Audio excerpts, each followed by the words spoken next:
I'm good.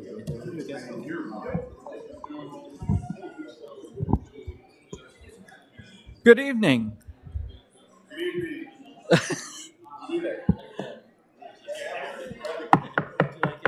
Good evening.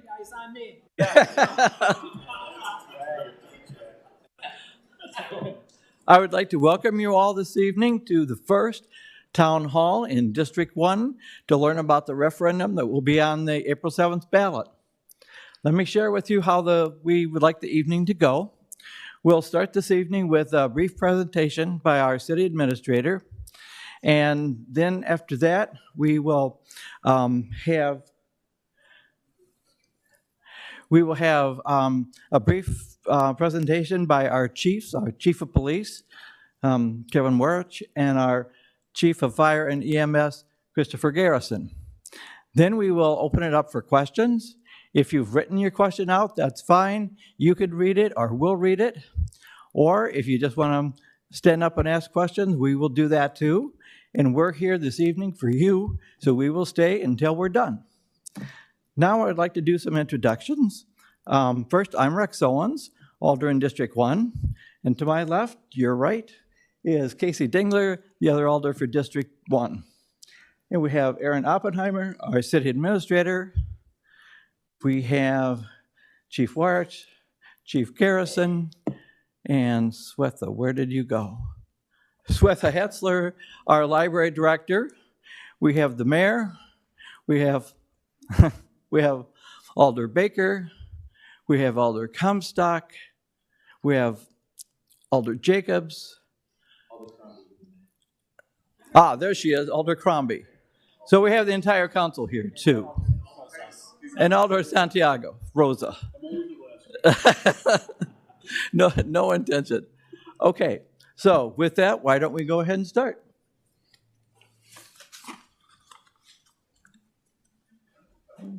I'll give you, somebody might want a phone here, but all right. Good evening, everybody. We have a short PowerPoint presentation to go through, which just has some information so that everybody is in the same place as far as the information regarding the referendum. And then we're happy, as Alder Owens said, to answer questions. So we'll get started. So we did our introductions. We'll go there. We go. Perfect. So many of you have been in Sun Prairie a long time, some all their lives. I met one of the guests here has been in Sun Prairie a long time. And so you know that we're growing about 700 people a year. That's every year, 700, some as great as 1,000 in a year, but the average is 700. And the city is going to continue to grow into the future. The Capital Area Regional Planning Commission does estimates, projections on all of the municipalities in the region. They've projected Sun Prairie's population to be 44,000 by 2030, 54,000 by 2040, and 65,000 by 2050. Part of that is the growth that is occurring in Dane County. They're projecting that Dane County's population will get up to 887,000 by 2050. So our community is going to continue to grow, as well as the county. We'll go on to the next slide.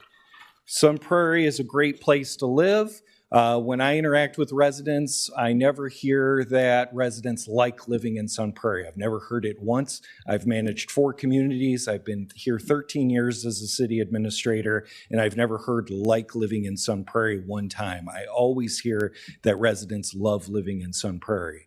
And one of the reasons for that is our excellent schools, our shopping, our community events and festivals, our senses of place like downtown in Canterbury Square, like Prairie Lakes.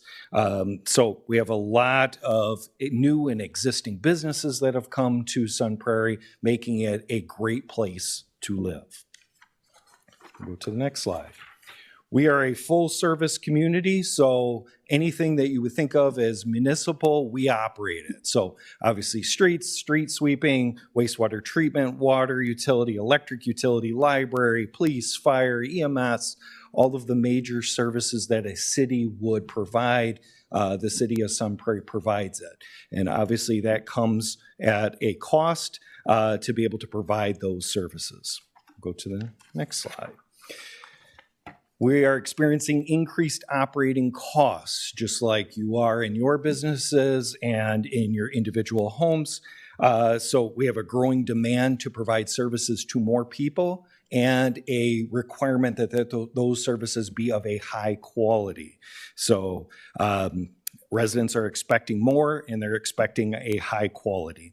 In addition to that, we are experiencing rising costs for asphalt, vehicles, all the things that supplies, all the things that we purchase as a municipality, those costs are increasing at an exponential rate.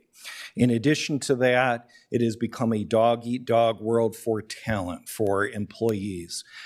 We're competing with each other. There's not enough positions to go around. In some cases, we're not even able to fill positions within city government. And so the costs of salaries and benefits have increased significantly over the last few years. Go to the next slide. Levy limits is one of the reasons why we are here this evening. State statute imposes what are called levy limits, where once you hit levy limits, which have been in place for 20 years, so the city has been able to avoid levy limits up to this point in time, but we're now out of options where we now have actually hit levy limits, which were projected. We knew that we would hit levy limits in this time frame. And what they are is state law limits how much property taxes can increase on an annual basis by what's called net new construction, which is just a fancy way of saying everything that's built in a year in the city has a value to it. There's a value assigned to every single property. When we add up all that value on an annual basis, we divide that number into what the city's value was at the start of the year. That gives us a percentage. That percentage is our net new construction. That is as much as we can increase the levy annually.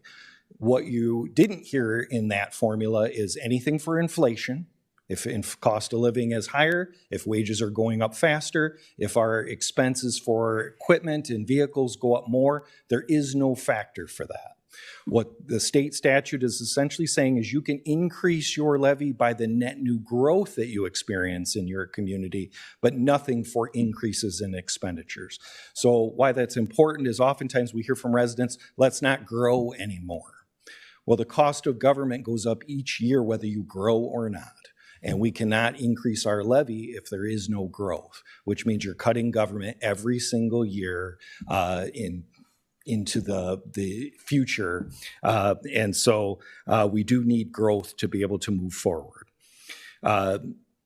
The levy limits make it difficult to provide for the city's needs, and we believe that we're providing the services that the city needs.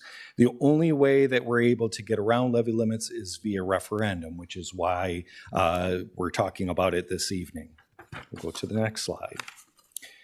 So net new construction, as we talked, does not generate enough revenue for the city to be able to continue to operate as it is. Our 5-year average for net new construction is 3%, right? We will, because growth has slowed down a little bit, we won't hit 3% this year. But our levy's been going up 8%. That's in part because wages have gone up substantially, our costs have gone up, and in addition to that, we need more staff to be able to provide the services to a growing community. Because of this situation, we will have significant budget gaps that open up in the 2027 fiscal year, 2028, and 2029. We're looking at a 3-year referendum process, and then we will have to go out for referendum again. So we'll go through that process in a little bit. Go to the next slide. We are not the only ones experiencing this challenge. So in the last 10 years, over 75 Wisconsin municipalities have had to go out to referendum for additional funding. 241 school districts went out in 2024 alone for additional funding. Recent local referendums in our area have been Brookfield, which failed, Fitchburg's, which failed, Madison's passed, Monona's barely passed by 30 votes, the Village of Oregon's failed, some Prairie area school districts passed, Madison School District passed. So what we're trying to do here is very difficult. You see mixed results here, and what some of these communities are doing is they're going to try again. City of Brookfield is going to go out for referendum again. So just because the referendum is not successful doesn't mean you wouldn't see it again. We may need to approach it again because, again, that's one of the only options we have left to be able to support city government. We'll go on to the next slide. So prior to exploring a referendum, we often hear from residents, what did you do before you got to a referendum? One is we have very extensive and robust financial management planning plans, both for our capital side of our budget. We have a 10-year CIP, capital improvement plan, that lays out all of the capital costs the city will incur over the next 10 years. And we have a financial management plan that looks at all of our operating costs over the next 5 years. So residents will ask, didn't you see levy limits coming? We did. We projected the exact time that we would hit levy limits. We also implemented cost-saving efforts, and we'll talk about those in a little bit. We've utilized other revenue sources, and we also conducted an options assessment to see, are we really at a point where we need to go out for referendum? And we are. We also conducted a community survey to gain more knowledge from our residents where they wanted us to focus as a city and areas that we should divest from. We'll go on to the next slide. So what did we actually reduce? So the city reduced our long-term costs by more than $1 million. That's in the last few months. We eliminated several vacant executive staff positions. That was from the community survey. Said reduce the amount of administration within city government. So we did that. We eliminated 4 positions within city government at the executive level. We also adjusted benefits, raising our health insurance premium contributions from 0% to 10% starting January 1st, 2027. And we've also taken on additional measures such as partnerships. We've brought in millions of dollars in grants. We've also brought in additional revenues. So we have tried our best to bring in additional dollars to sustain city government, but it is not enough to avoid a referendum. So we'll go on to the next slide. So Sun Prairie City Council unanimously approved placing a referendum question on the April 7th ballot. So it will be on the April 7th ballot, and we'll show you the referendum language, which will be coming up. If the referendum is approved, although we'll need more than what is being asked for, it's looking at hiring 3 additional public safety personnel, specifically 2 firefighters and a patrol officer. We need to gradually increase our staff in these key areas, or they'll kind of bunch up and we'll have to hire a lot at once. We also need to increase our wages for part-time firefighters. Most of our residents are unaware that 45% of our fire department is part-time firefighters, making $12.50 an hour. That is not likely to be sustainable. So if we cannot sustain it over a number of years, then we will have to replace those part-time people with full-time staff. So we either add them gradually over time and whittle down that 45% number, or at some point we just cannot get them and we have to hire them all at once. So the city has been planning, and there's a method to the madness. In addition to that, we would like to hire a library staff member to be able to support programming in our new library. This will also address our budget gaps over 2027, 2028, and 2029. Then we'll hit the cap again and we'll have to go out for referendum again.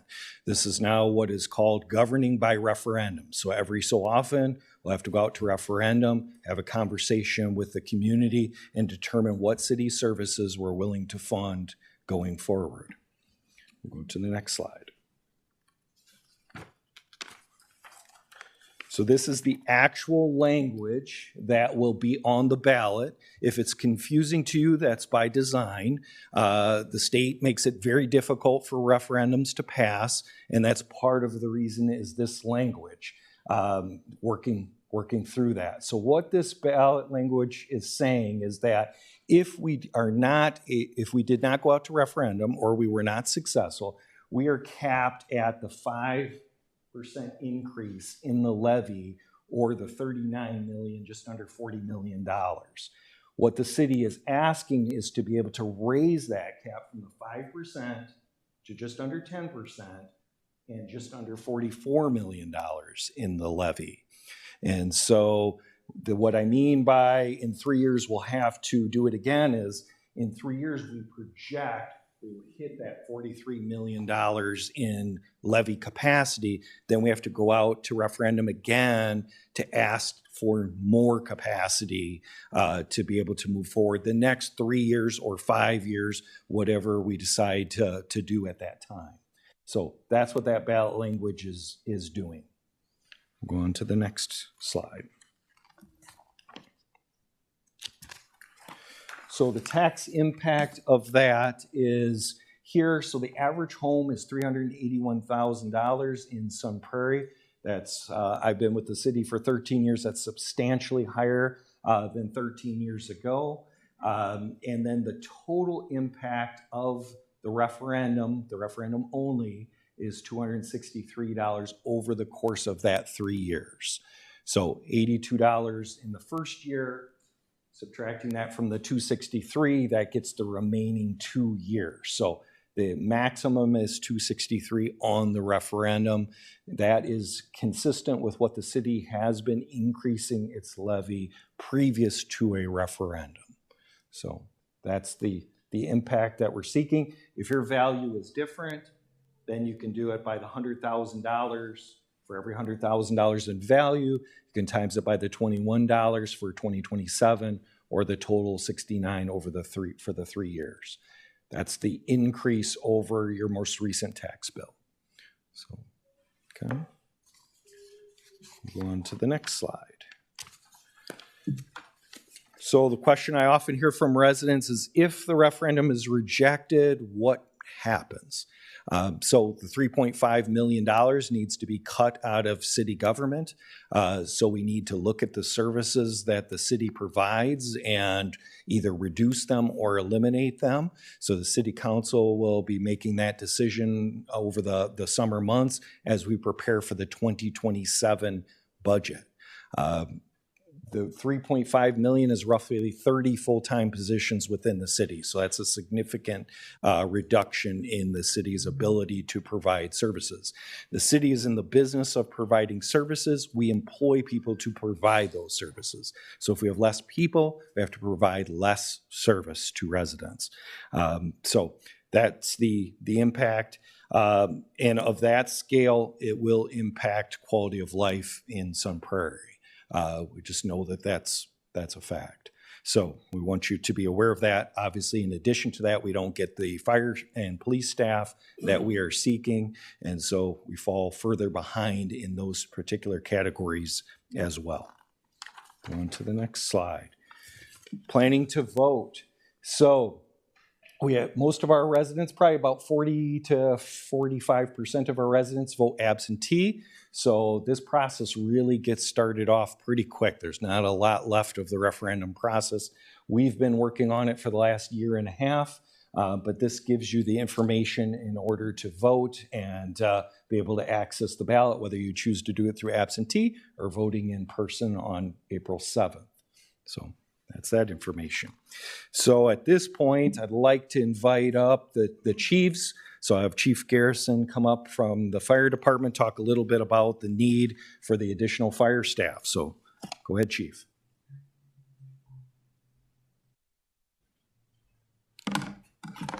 Great crowd. Thank you all for giving us the opportunity today. I'm going to do something I don't do very often. I'm going to read some of my stuff here so I'm clear and I make all my points. And the first thing I want to know is that I want to help out is, why are these positions needed now? Sun Prairie's fire service are at a critical turning point. while growth is a primary driver, and this is a big misconception, our greatest challenge lies in adapting to a shifting modern workforce. The strength of our department lies within the partnership of our full-time personnel and our paid-on-call personnel. As Aaron stated, 45% of our staffing, I want to make sure you understand it, it's not 45% of our personnel, it's 45% of our staffing is done by paid-on-call personnel. While we will continue to utilize this function, and that function saves this city over $2 million per year. And what's so important about this is I will continue to utilize that as long as it's possible.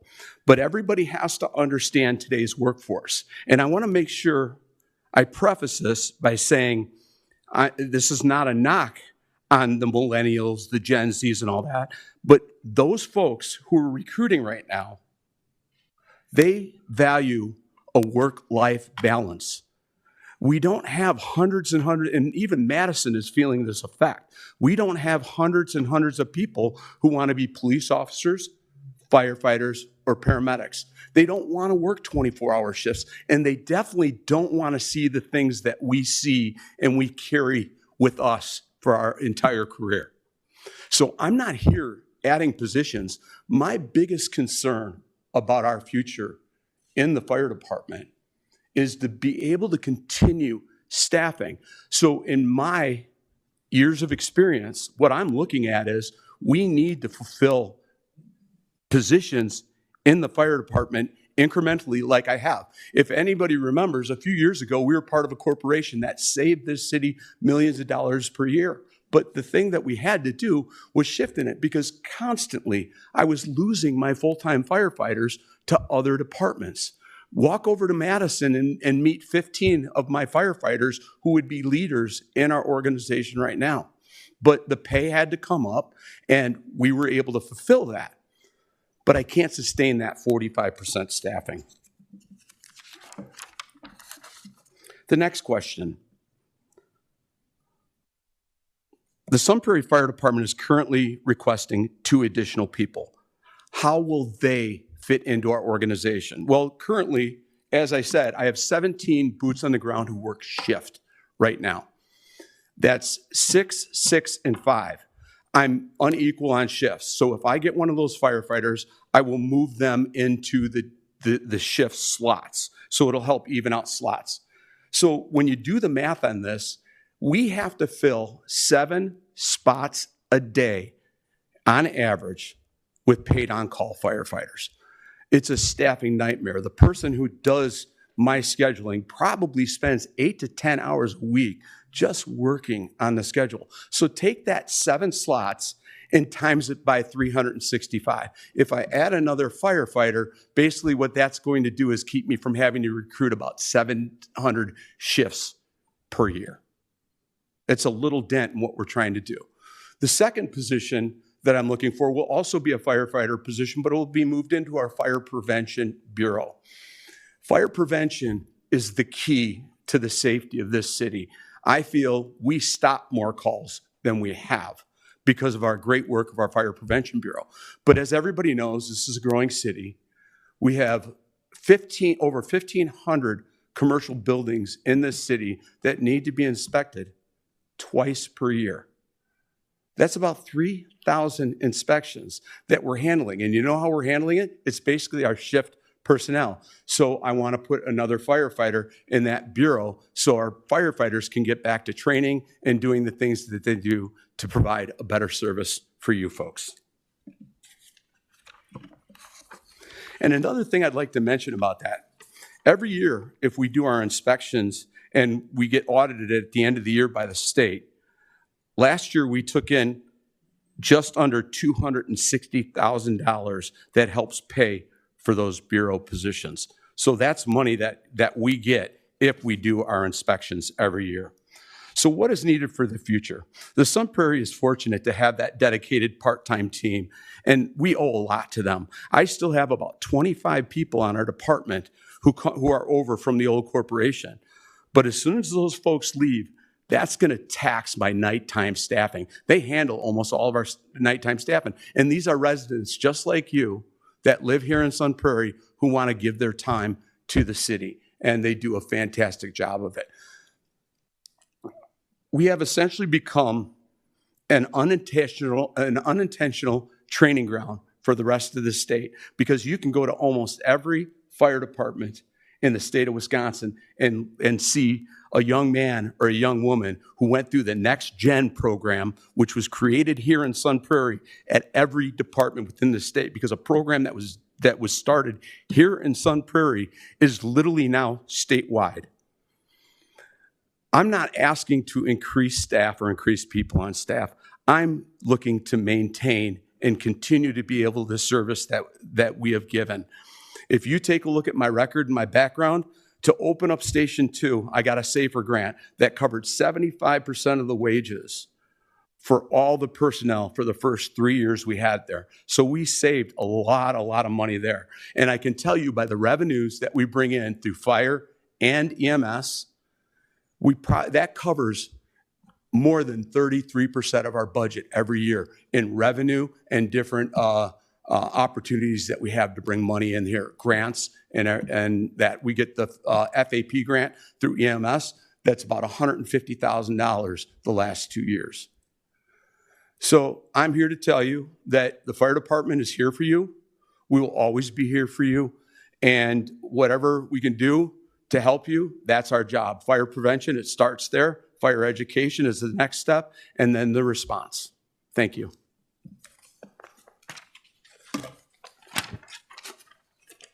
Kevin? Good evening, everyone. My name is Kevin Warwick, and I'm the police chief. And it's an honor to stand in front of you and explain what the police department does for you each and every day. I hope you all take a moment to read some of the stuff we're putting out on social media lately. I can tell you that this community is growing, this community is busy, but we've got great members of the department that have really working hard every single day, even as I speak here today. But when we look at the referendum and how that PD and what it affects them, we are asking for one patrol officer. And now it's a rhetorical question, is what is one patrol officer going to do? That one patrol officer has the great impact of helping increase the number of officers on shift. Right now we have 63 officers. We're asking to go to 64. And when I ask people, how many officers do you think are on patrol right now? Just ask yourself that as a rhetorical question. I'll tell you the answer is 5. When you look at those 5 officers, if you have a domestic incident, you have a mental health call, that takes 2 officers for probably 4 to 6 hours out of their shift. That means the city's down to 2 to 3 officers. Now there's a sergeant, so you still have people. We have mutual aid requests. We have a lot of good relationships in the county that if we ever have a big incident, that we will be covered and our residents will be safe. But when we're asking that one officer will be put into patrol to help alleviate some of the overtime. Right now, we spent an exorbitant amount of overtime because, one, we've never been fully staffed, where that's a priority of the department. Making sure that once we're fully staffed, we have give ample time for officers to take off. We need to make sure that we don't burn up officers. The young officer, the 1 to 2 year officers, is getting forced to work 2 to 3 shifts a week. They're on a 6-3 rotation. Those officers are going to get burnt out. This job used to be, trying to be physically strong for 30 years. Well, I think the tide has changed because now you have to make sure that you're emotionally strong over physically strong for the next 30 years. I say 30 years because that's the Wisconsin retirement system. But it's important for the community to know that the officers, just like the officer over the weekend that faced danger and didn't back down, very proud of him. And I hope he's watching this recording. But it's important that we have that one patrol officer because we're constantly looking at growth. Like Administrator Oppenheimer said, the city's growing at 700 people a year. That equates to calls for service, the development that you're following in the TRC or in the Planning Commission. All that equates to growth. If the QBE development is fully developed, that equates to about a half officer's worth of time. Now, if we don't get that, that'll just be encompassed in the work of the 63 officers that work every single day. But if we always have to be constantly looking at the 5-10 years, I'm so blessed to be in this position, but I'm building it for the next generation. I'm building it for the next chief. I'm building it for that young officer that just started in January that's going to be here for 30 years, because I'm setting the department up for the future. And when we look at that, we have to be conscious of the staffing numbers. The staffing numbers, we did a staffing study in 2020, and it said that we were 9 officers short using 2020 data. We only added 7 since 2020. We're still 2 short, and it's not 2026 data that we're doing that study off of. That's important for everybody to know. When we look at staffing and we look at the ratio, the common formula that people use, and people subscribe to different formulas, but the most common one in the policing profession is the number of sworn officers per 1,000 people. When you look at the city of Sun Prairie, we're at 1.57 officers per 1,000. When you look at Fitchburg, they're at 1.49. You look at Waunakee, they're at 1.48. That's just in Dane County. When you look at the counties that are right around, the cities that are right around 40,000 people, the New Berlins, the Wauwatosa's, the Menominee Falls, we're 8th out of 10. We're on the bottom of the list. And we're providing great service. I'm very proud of each and every member of that department, both professional and sworn. But as the chief, we have to be constantly looking for the future. And adding that one officer will move us up on that list. Obviously, I'd like to be number 1. I think everybody would like to be number 1 with that ratio, because the national average, if you look at policing as a whole and in cities, is 2.3. 2.3 officers per 1,000 people. So as a takeaway, I just want you to remember that 1.57. That's what we are doing, and that's the great service that we're providing each and every one of you. But that one officer is going to push us up higher in that ratio, because we need that. We need that because of the calls that keep coming in. Traffic is our number 1 complaint. That's what's on everybody's doorstep. Everybody believes that traffic is a huge issue, and I believe them. I hear the calls. I hear the officers doing traffic stops. I read the complaints. I get the emails from the people. And we're doing everything we can to address the traffic safety, because the alders field the complaints, I field the complaints, and we do it. And it's not about writing citations, it's about compliance. It's about equating that information to the crash data. Our crash is going down? I hope so. Technically they are. But we had a lot of work to do. That one officer is also not only going to help patrol, but it's also going to help us fill open positions. We have 4 district liaison officers that we have not been able to fill, primarily because we have been short-staffed. As Administrator Oppenheimer had alluded to, that the profession, it's hard to find qualified people. There's not a shortage of people that want to get in the profession. There's a shortage of people that are qualified to get in the profession.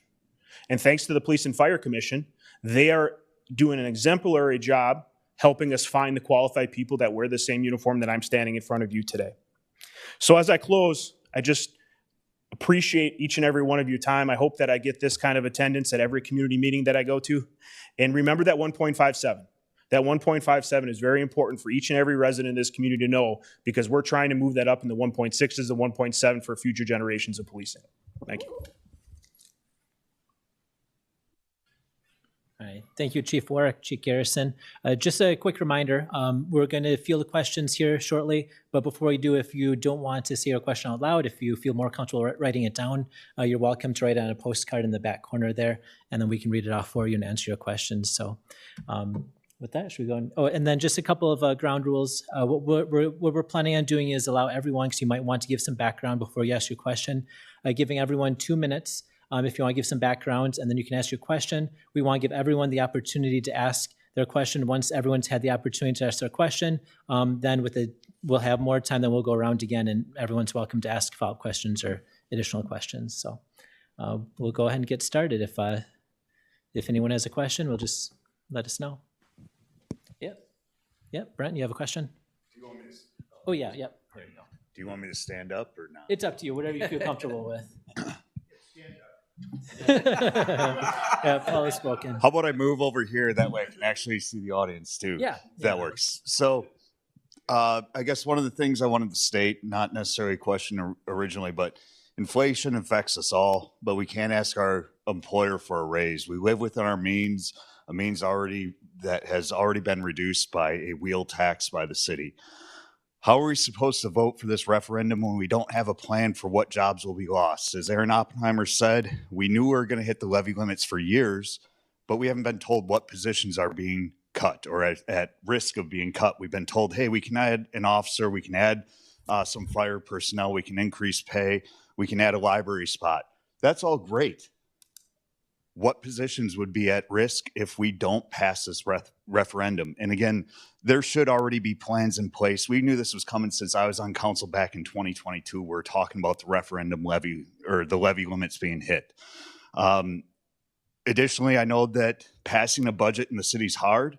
The last budget we passed, we didn't save any real amount of money. It was nominal at best. And again, I think this is going on. We get recommendations as alders from staff. Staff says, hey, this is what's important. Look at it, do it. Awesome. There was no path or plan to savings. And I believe, Aaron, I know you and I disagree on a lot of things, but this falls on you. You knew this was coming for years. And as recorded, you said that you can tell the city alders and you can control them on what path they're going to take. Why didn't we have savings in the last budget? The only savings we had were through quote unquote voluntary resignations of staff that haven't been filled. We had the museum staff leave. We had the Parks and Rec director leave. We had the sustainability coordinator who saved us a ton of money leave, not being filled. So again, we look at all this and then we look at the priority-based budgeting. That report didn't come out until months after it was due, and we're giving that person a promotion based on the organizational chart. Why? This is ridiculous. Inflation affects us all. It affects the city. I appreciate the police and fire coming out here. Their positions aren't being cut based on the survey or the survey from the staff. What positions will be? Stop pulling at heartstrings, having the chiefs, and I love you chiefs, by the way. I respect everything you and your employees do. Their positions aren't at risk of being cut. Have somebody in here like the library staff. They should be given a presentation on why they aren't being here, not the police and fire. That is tugging at heartstrings. It's not right. And stop selling us something that hasn't been even planned out. And we knew this was coming for 3 or 4 years now. That's all I got to say. So I guess my question is, what's the plan? What positions are going to be cut? And if we don't have a plan, why don't we? Yeah, thank you for the question.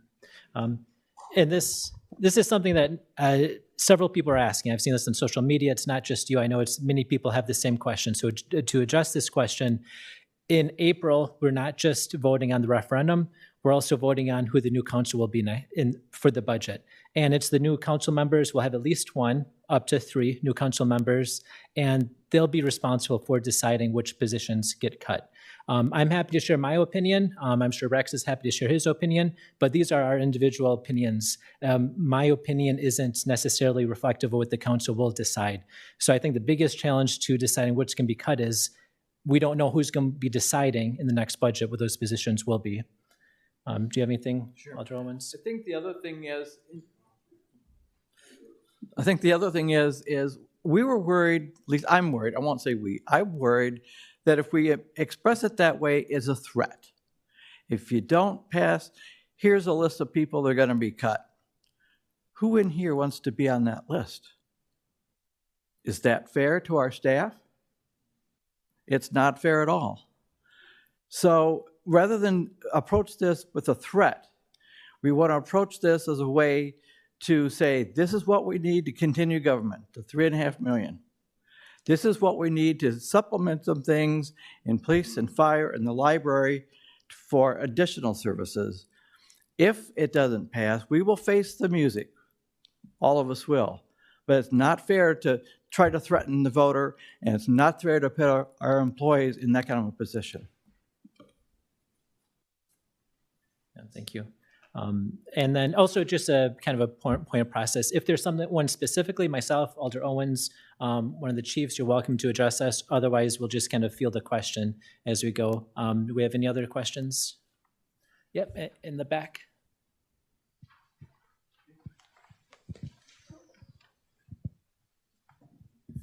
What I don't understand is you explained that we're having rapid growth. Oh, sorry, is your mic on?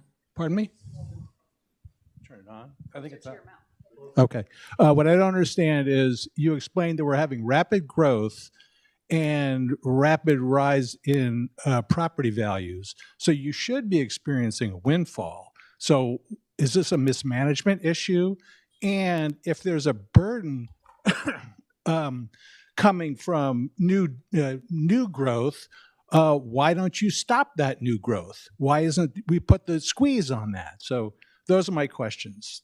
The management of what you should be having as a windfall and reducing your upcoming burdens. I would almost like to ask you a question back. How do you stop new growth? Do you put a gate at the exit from 151 and say, no more coming? I don't need cynicism. I need you to describe the dynamics of, like, you should be having more money, and then you say to provide services for the future, you don't have enough money. So, where's the balance? Do you want me to? Yeah, I'm not understanding. Yeah, as far as how how taxes work with property values going up, property values going up doesn't necessarily increase revenue. The budget for the city every year with the levy limit is that you take the total amount of the budget and you divide it out by all the property. Okay, all right, yeah. So just because property values are going up doesn't mean the city's collecting extra revenue. And sorry, I know you had two questions. I remember the first one. What was the second question? If the increase in the population is causing you a burden that you can't handle, why aren't you reducing that increased population burden? And I apologize. I don't know any mechanism where we can slow down the growth. I think the growth of Sun Prairie is. 2,000, Oh yeah, yeah. I'm just going to the alders are doing fine. I just wanted to add in from a growth perspective, what we often hear from residents is the growth is too fast, meaning the spigot is open too far, if you think of it like a faucet. So what residents will say is, just turn down the spigot a little bit. Don't allow growth to grow so fast. The challenge with that is if a project is bad, we shouldn't approve it under any circumstances, right? We should say, project bad. Either it's in the wrong location or it's not the right quality, the aesthetics is bad, the design is bad, etc. But if a project is good and we're merely not approving it because we're trying to slow the spigot down, that project does not come back. They go to Cottage Grove, they go to DeForest, they go to another location and invest their dollars there. And they tell every developer that they know, don't go to Sun Prairie, they're not open for business. They're anti-development, they're anti-business. Invest your dollars elsewhere. So even though it sounds like, oh, we could just turn the growth spigot down and it will have no impact, it will have an impact. The city will be seen as a place where growth and development is not wanted, is not desirable moving forward. And so I'm hoping that's a way that would highlight the question that you asked. Oh yeah, we got another. Okay. Thank you. Can you hear me? Yeah. Yep. First, I want to say thank you to all the elected officials. I know that's a difficult job, and I appreciate your dedication to the city. One note earlier was that the referendum was by the officials unanimous in us having a referendum. Is it unanimous as well in agreeing that it should be voted for or against, or is that not being, I mean, I get if somebody doesn't want to share that, but I was curious if that was also unanimously that the council thinks we should vote for it. Yeah, thank you for the question. I'm happy to share my personal position. Since we're here at City Hall and we're inside this building, we cannot tell you to vote yes or no for the referendum tonight. I'm happy to, me personally, I can tell you, not representing City Council, but me, Casey Drengler, resident of Sun Prairie, I'm going to vote yes for it. Now I'm not going to tell you how to vote. Tonight we're going to present information, answer the questions that you have. I'll leave it up to the other alders what they're comfortable with sharing with you. Yeah. Ditto. I'm an alder, I'm for.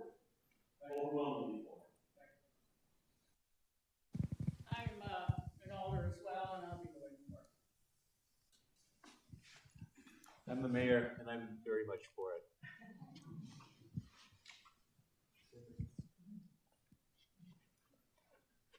I'm an alder, and I'm also right on the board. I'm trying to hear the rest of you folks. Thank you. Yeah, I guess I'm just going to piggyback on the question that was asked before. I guess it probably wasn't phrased simply enough to get a correct answer. If we are looking at growth, be it residential and be it business, why aren't we seeing growth in the tax base to offset the inflation, to offset that? And I think that's what the basic question is. If we're responsibly growing, when we're not shutting off the spigot, why aren't we seeing more tax being in there so that the burden doesn't come to the residents that are already here? Yeah, that's a really good question. And some of that we are seeing. A lot of it is delayed because I heard someone say TIF, and there is TIF projects currently, which is delaying some of that because the city council at the time that voted for those felt like this was the way to bring in more development in the long run. It would provide tax relief. And I know Alder Rosas has a referral out to seeing are there TIFs that we could potentially close. I know we're still looking at that right now. So, Actually, I'd like Mr. Oppenheimer to explain the mechanics of taxes. Yeah, so we are experiencing additional revenues that come in from growth. It does not cover the full cost of government service, right? When growth is coming in, obviously lots of services need to be augmented, whether that's new parks that come in with that growth, new park staff, new police staff, new fire staff, et cetera. And so growth does not cover the full cost of government service.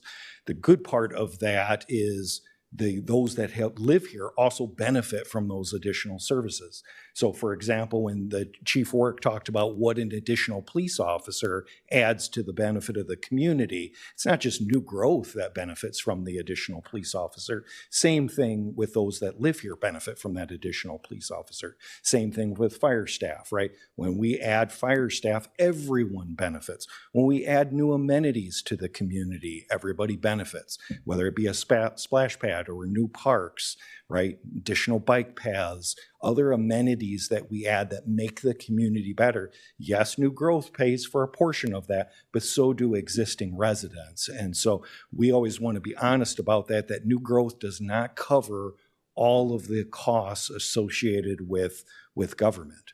And so we need to grow as smart as we can, and I think that's an interest of those that are here. But that also creates its own challenges because oftentimes that is infill development and more density. And so that's also a community conversation about how much density do we want in our community. And so all of this creates pulls and tugs and, things within the community that we're trying our best to manage. I also want to say just real quickly is what is being brought up here is that our financial problems are a result of our own doing. And what I'm had in my presentation is, absent levy limits, we would have continued on investing in the community. The fact that we're having this conversation is that an outside entity, the state legislature, is coming in and saying, you cannot manage your affairs, we are going to impose levy limits upon you. Had that not occurred, we would have continued making the investments that we've been making that have made Sun Prairie a great place to live. And so it's not a matter of we mismanaged it, therefore it is. 241 school districts went out for referendum in 2024. Did they all mismanage their affairs? Probably not, probably unlikely, right? And it, yeah. Yeah. Yeah. Passed and didn't pass. Yeah. So we can shout statistics all you want, but I think the question becomes whether or not we mismanaged it. Did we make bad decisions? Now we're paying the piper.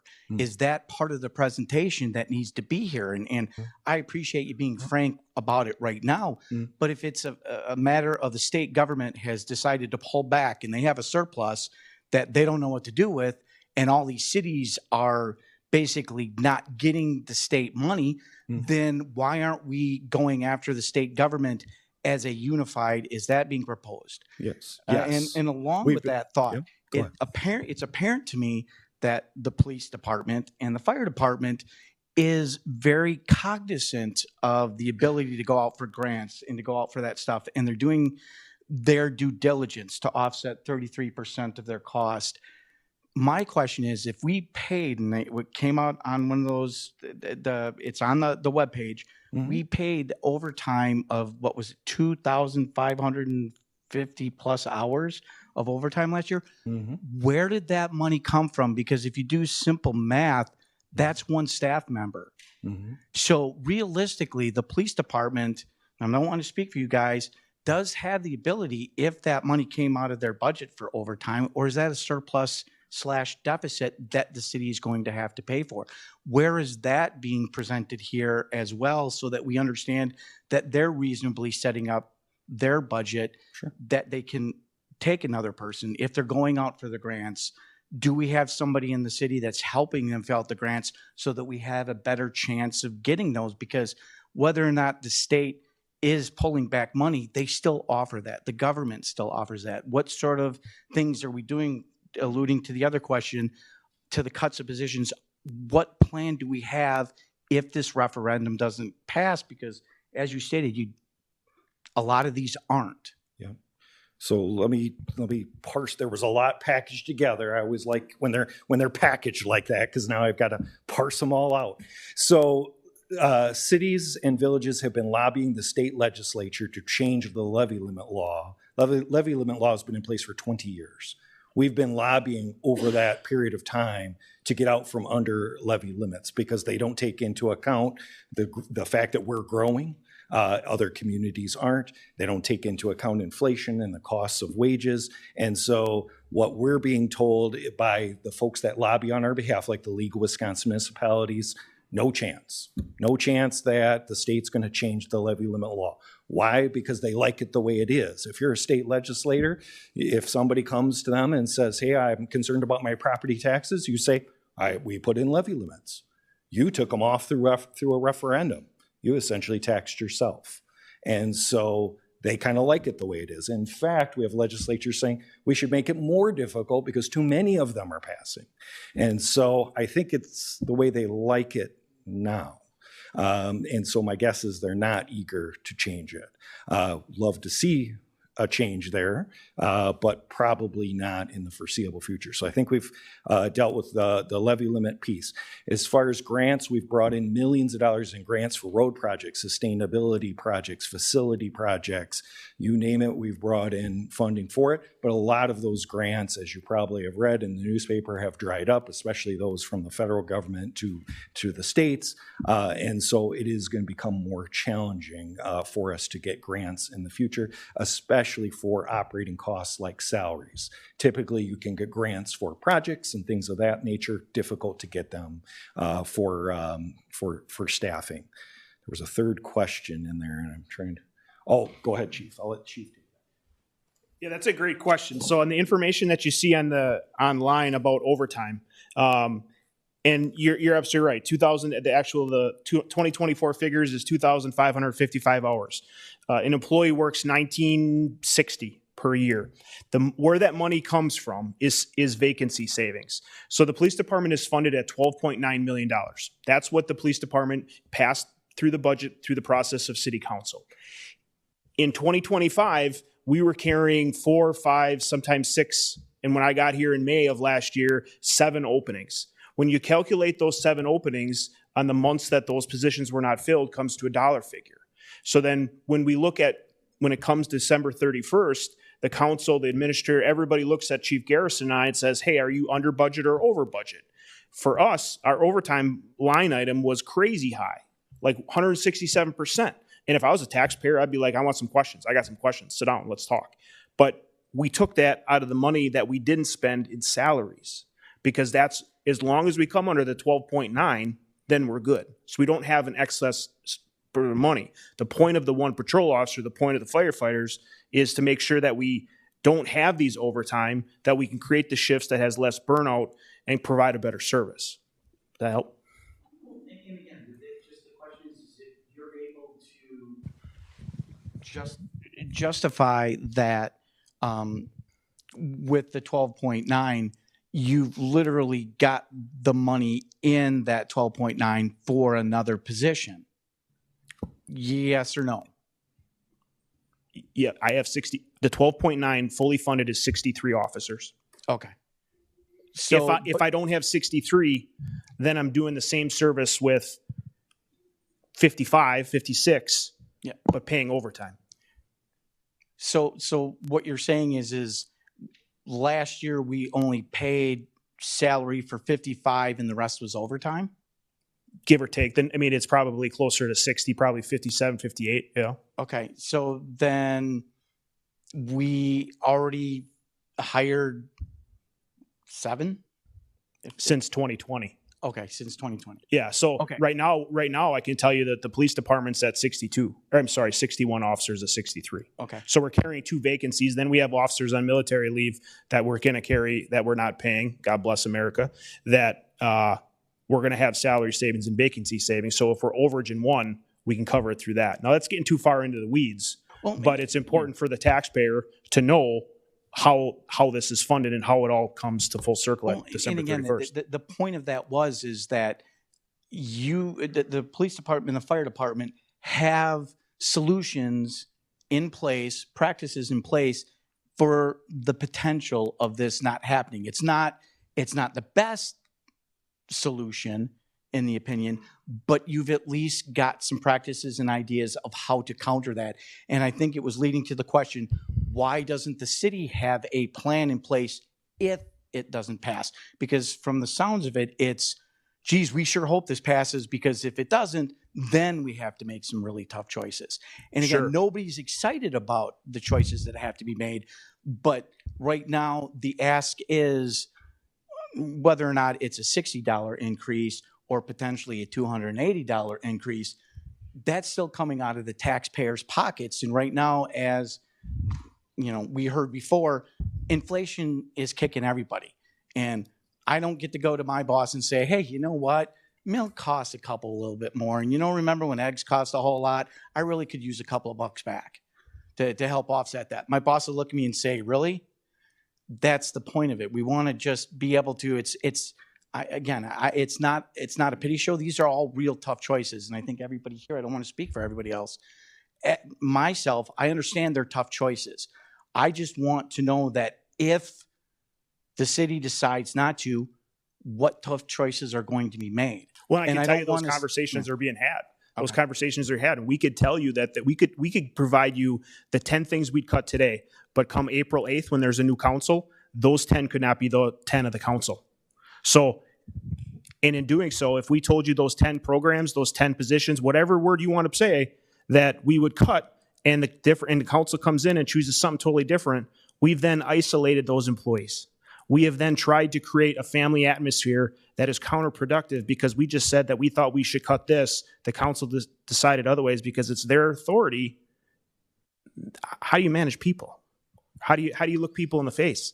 And it's a rhetorical question, but come April 8th, it's going to be a whole different ballgame, right? I don't think anybody would disagree with that. If I could add one thing to it, yeah, I do have a large overtime budget for my EMS, but the problem we have is we have minimums that we have to meet.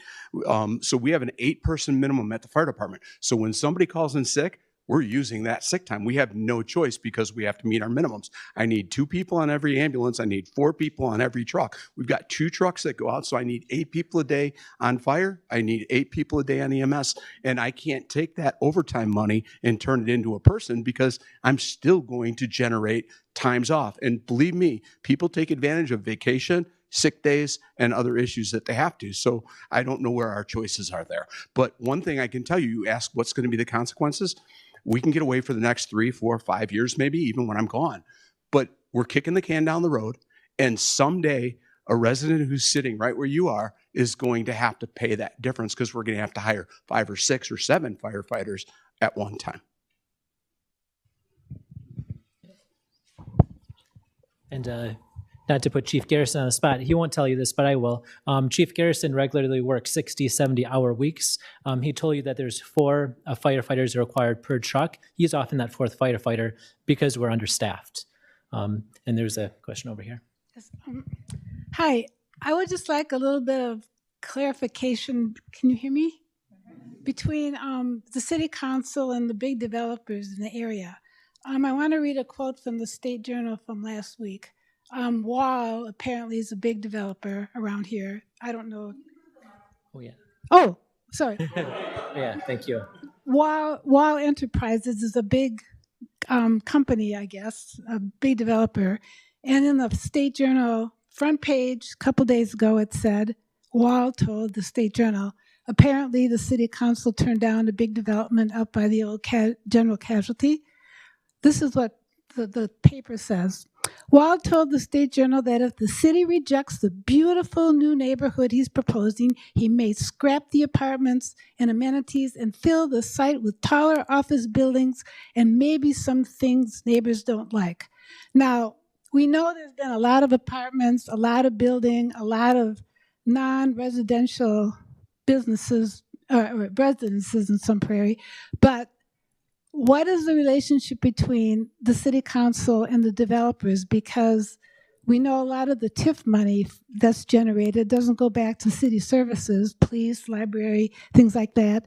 And every area where there's a big development isn't a blighted area that I think needs TIF money projects. So I just don't know how powerful the developers are in the city when they're blackmailing the residents. So thank you. Yeah, thank you for the question. And I may actually just give this disclaimer for the whole night. Anything that I say is my position. I don't speak for the city council. There are a couple of questions in there. To answer your first question, I have no relationship with T-Wall. I have no experience with T-Wall. As far as my approach to TIF money, for any project that might request TIF money, I'm going to be very skeptical. The but-for clause, I'm going to make sure that it really, I'm going to have a high standard for anything that gets approved, frankly. I don't know if you have anything to add, Alder Owens? Just a little bit of a correction, because there was misreporting on this. It was our planning commission that rejected the proposal. It was not city council. It has not been to city council yet. The way our process works for developments that size, it takes a year to get approval at many levels. And citizens will have the opportunity at each and every level to review it and to make comments. And to those who were talking about the what-if question, well, Mr. Maul made a threat, didn't he? Was that useful to him? Was that useful to us as residents? No, it wasn't. Threats don't work, and we don't take to threats. I'll second what Alder Owens just said. All right. I just have one more very brief. Okay. And we've got to go in the back. Okay. All right, sorry. So if you can on the slides, can you go back to that bar chart really quick? I love charts, sorry. Right there. So the debt service levy seems to have been increasing every year. And one thing I think that not many residents are being told is our debt is now, what, 200 million, give or take, which is about $4,500 per resident.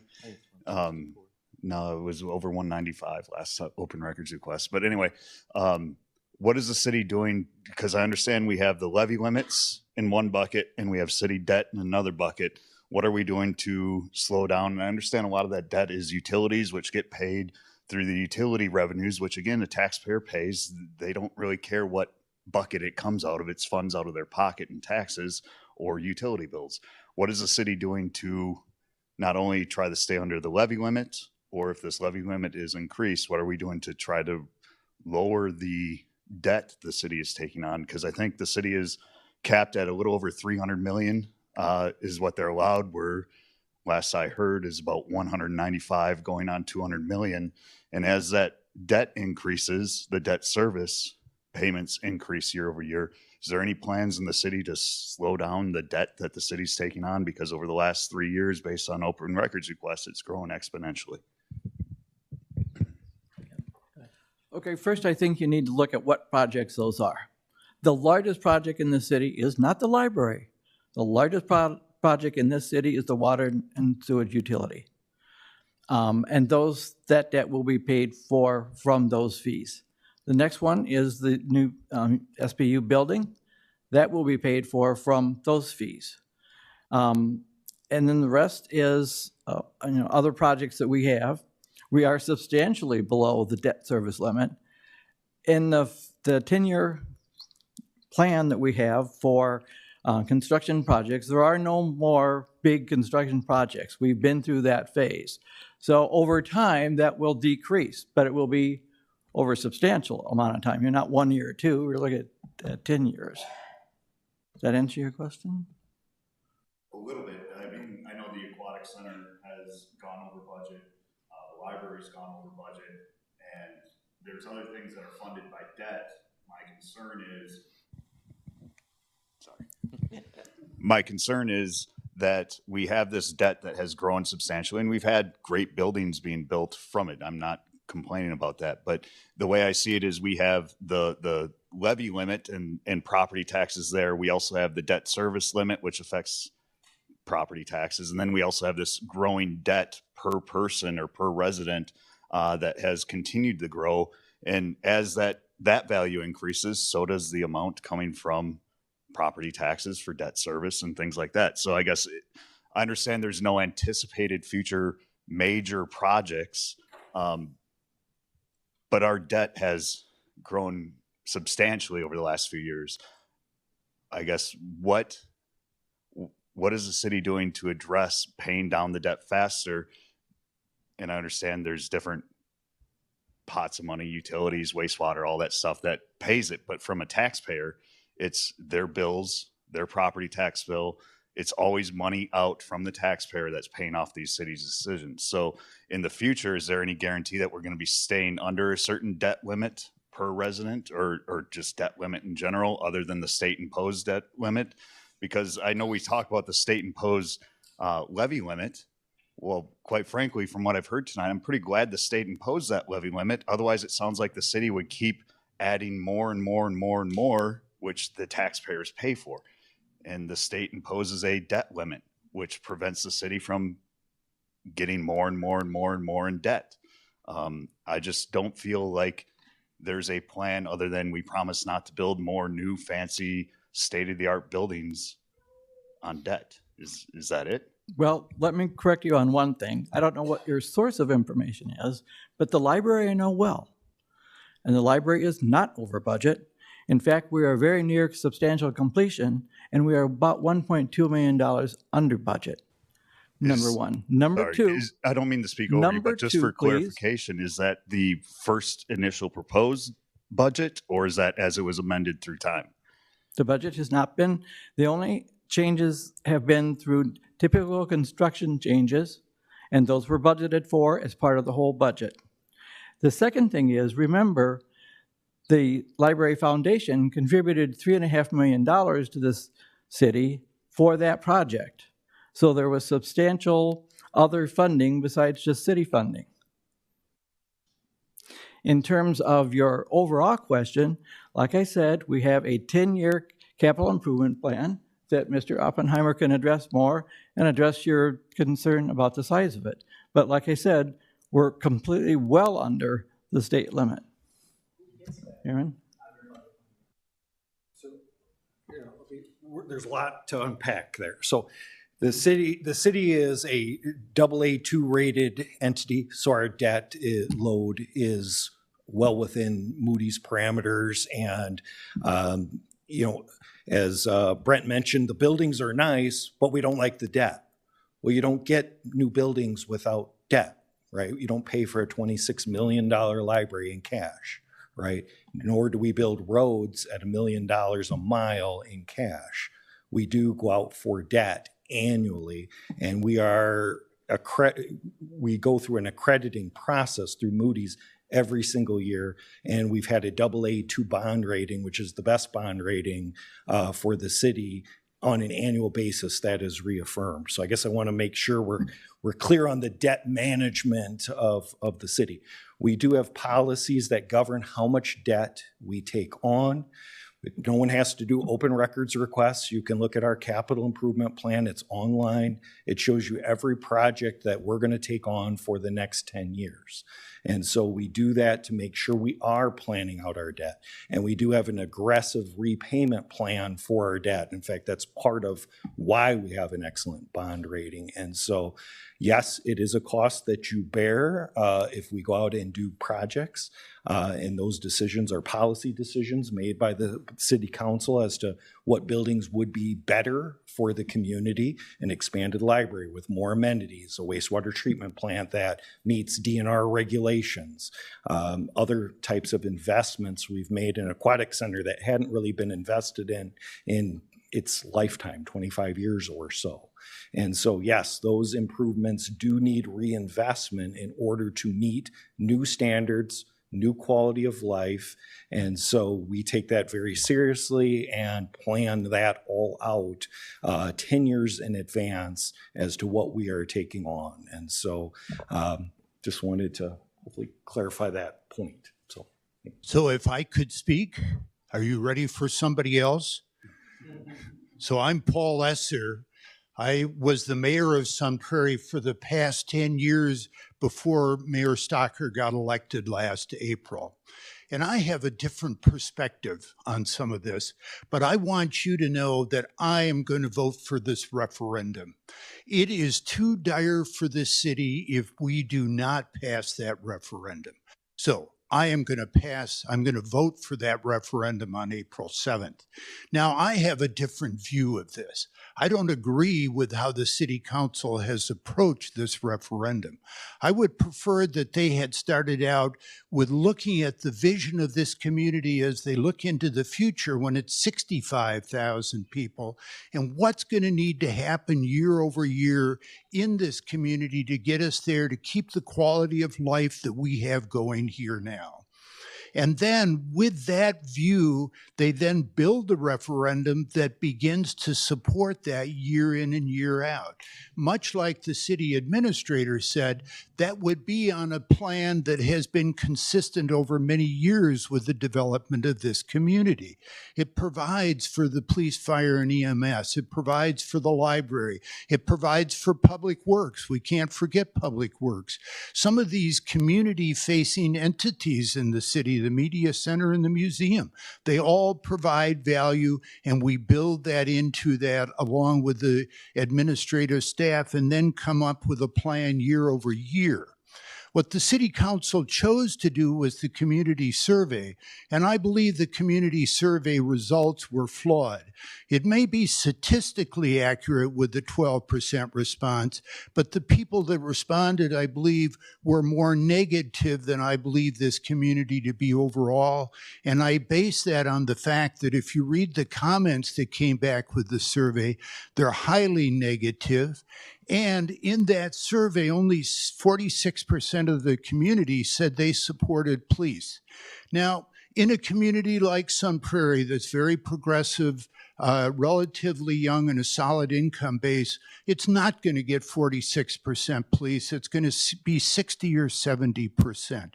So on the basis of that, I think that survey was flawed, but now the city council had it and they had to act on that, and they believe the community wanted us to cut, or wanted the taxes cut. And I don't believe that's the way it is, because that is not in our best interest. Our best interest is to continue to maintain and let this community grow the way it has. That's going to accelerate our property values, and those property values are going to be highly important to you as property owners in this city. Plus, it maintains the services, the police, fire, and EMS that you want in a community like this. 12,000 people moved into Sun Prairie in the last 10 years, 8,000 of them because of the growth, and another 2,000 to 4,000 because they came in replacing people that sold their homes and moved out. Those 12,000 people know what it costs to live in Sun Prairie, and they had looked around Dane County and they said, this is the place I want to be. This is where I want to live, and I want to have my family. And so we know that this is what the community is looking for, and I still believe that.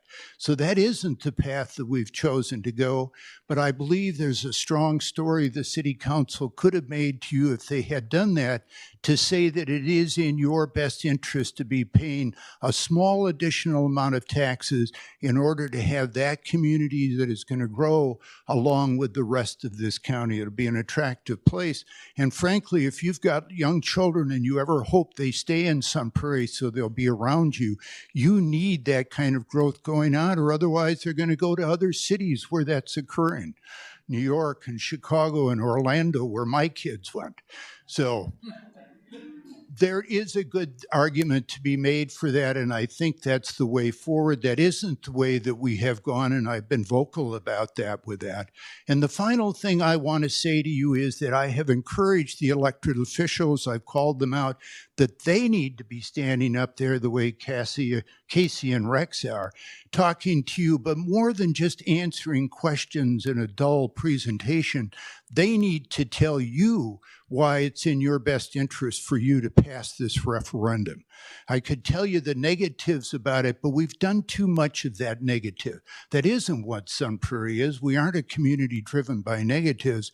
We're a community that sees a bright future and a strong future, and a place that we've all chosen to live here because it is a good quality of life, and it gives us the services that we want, and we need to perpetuate that. And that's what a more aggressive referendum would have done, which in my mind is highly passable. We have a referendum now that has been based on recapturing some costs by not filling positions that are needed for us in the long term.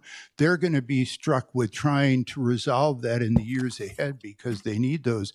There's a lot of challenges built into this referendum, but it is way better than not voting for any referendum. We need this referendum to pass on April 7th, and I am going to be voting for it. Thank you. There's a gentleman in the back in the red who's had his, no? Okay. And while we're passing the mic real quick, thank you, Mr. Esther. A little bit of background on the referendum. I'm sure most people in here have been following it very closely. When the survey went out, we were considering a much larger referendum that would include a lot more services. What we're proposing tonight is a cost to continue referendum. This is just continuing the current level of services, plus 2 firefighters, a police officer, and then a part-time makerspace coordinator. The budget that we passed for next year was no new initiatives. And I hope Mr. Esther, former Mayor Esther, is correct in his perspective. The survey did scare City Council. We were worried that we couldn't have any new initiatives in the budget. We couldn't do more than a cost to continue, and that's why we proposed a cost to continue budget and referendum. I'd like to thank the Police and Fire Commission because I think they do a great job. I don't like them being pawns on this whole deal. I think that's misrepresenting why this is going to referendum. I don't like the fact that they're being used as pawns, 1. 2, you just said that the library is $1 million some under budget. Why don't we have the position coming out of that money? That would, and another question that I have we looked at each individual department head, employee to find out efficiencies of our departments? Are we running efficiently or are we not? Is there areas that we need to clean up? I'm sure there are. Busing being one of them. There's some big issues out here you guys aren't pointing to, but when you talk about the library being $1 million under budget and we need a position, come on. I can respond to that quite easily. It's a question of funding. The library project is funded from bonding. So if they're under budget, while bonding might be authorized up to $26 million, we're not going to need to bond for that much. So we just don't. We don't spend it. We don't bond for it. So that money is not available for a position. Two completely different pots. But it doesn't look good to the taxpayers. That's what I'm trying to say. It doesn't look good to the taxpayers that you're saying that we need a position and you have this money. No matter where, I understand now that you can't take it out of that or possibly can't do that. Right. But why wasn't that position part of the funding that went into it to begin with? We as taxpayers get this shoved down our throats all the time. You build a building and, oh, by the way, we have to staff it. We have to maintain it. We can't maintain it. We can't staff it. It's not right. We need to look at that. Again, sir, it's the funding question. You cannot fund positions from capital money. There's capital positions to build the thing, and there's operating budget to staff it. Two completely different pots. It's just that simple.